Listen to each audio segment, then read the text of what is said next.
At this question, summary on probability. Toss a coin 5 times. There are 2 heads and 3 tails. And we'll learn the experimental probability is the result of the experiment. So the probability of getting a head is 2 out of 5. Whereas the theoretical probability, when you toss a coin, no matter how many times you toss a coin, the probability is always half.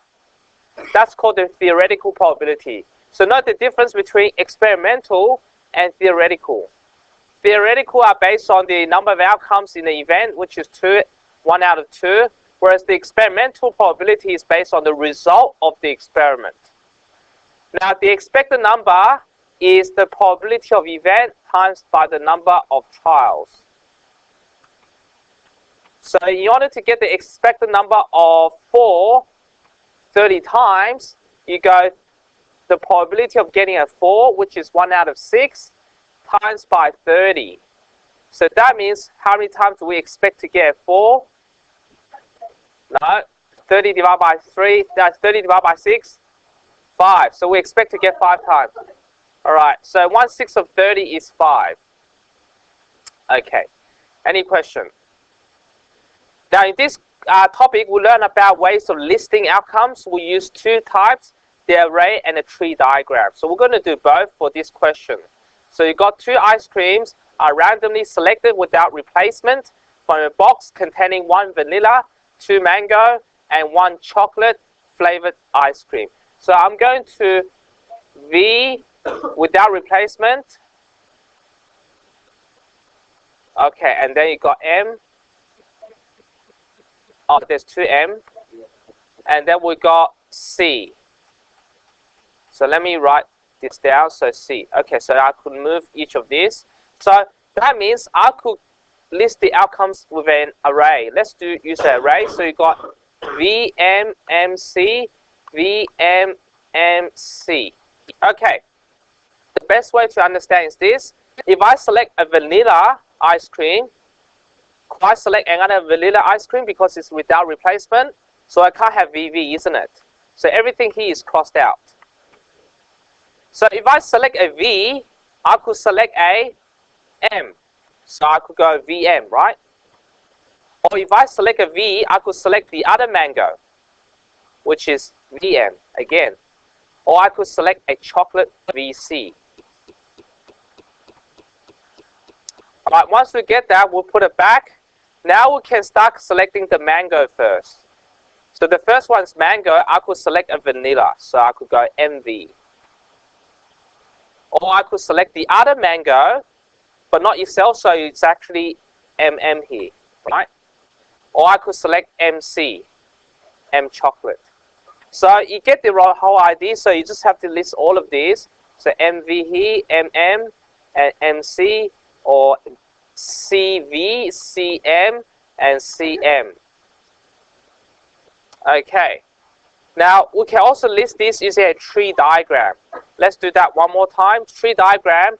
Your first one is either V, M, M, or C, because any of these can be chosen first, right? Now, once I select a V, I could select either M, or a M, or a C. So you write M, M, C. Or if I select M first, I could select M, V, M, or C. You only get 3 choices as your second ice cream. Right? Or I could select this M, I still get VMC, right? VMC. And finally, if I select C first, I could select VMM. VMM. Which altogether there are 12 outcomes.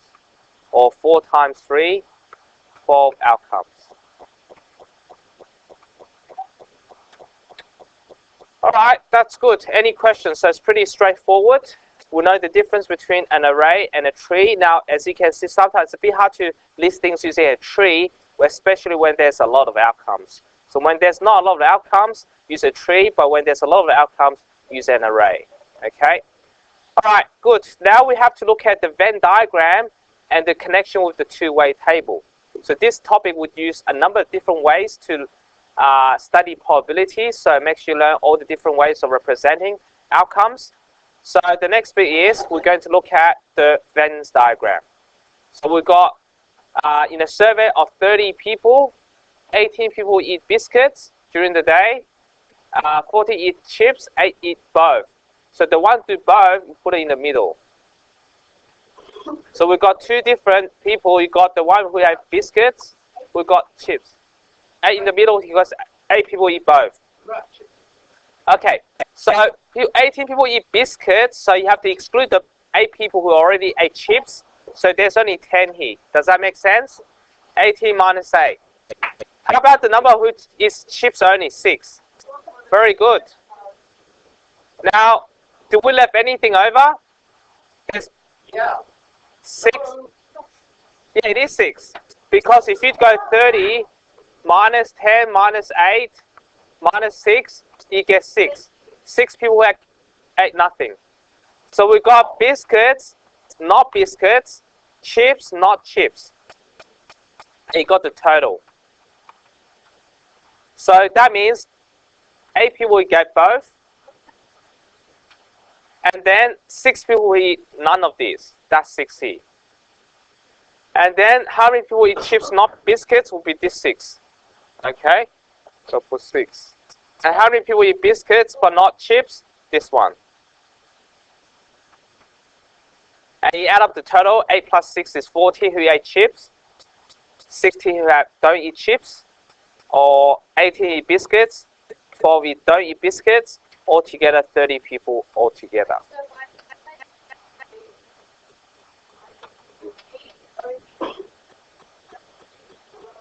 Yeah, only B. Yeah, thank you.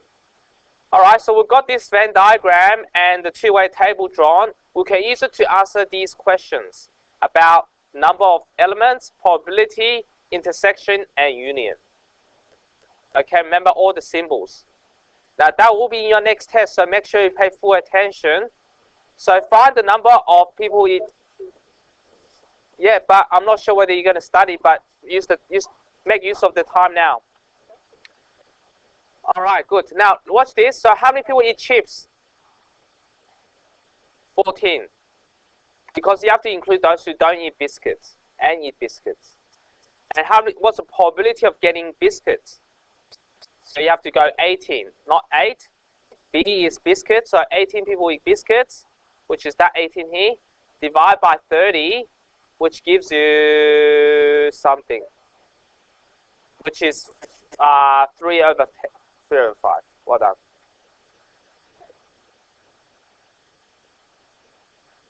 And then, do you remember what that dash means? Means complement. So to get the probability of not biscuits, you have to go equal to 1 minus the people who eat biscuits, which is equal to 1 minus 3/5. So 2/5 of people don't eat biscuits. Okay? So remember this important formula. That's a very useful one. 1 minus biscuits give you biscuits. So the complement of B is not biscuits. Yep. Yeah, or which is 12. Same thing as 12. Yeah.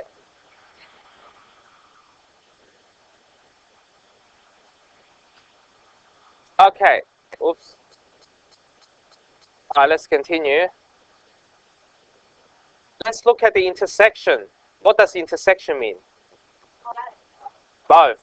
So this 8. So this 8 here, intersection. Alright, that's 8. Sorry, not 8 there. So you can say in both B and C. Whereas union is either in B or C. So in that case, everything. 10 plus 8 plus 6.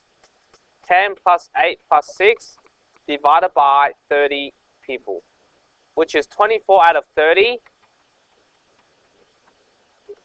Can be, because divide by 8, divide by 6. What do you get? 5 out of 5. Yeah. Any question? I've got one more. Oh yeah, that's the formula. Probability not B equal to 1 minus probability of B. You can do the chapter review today. Thank you very much. Thank you for Thank you very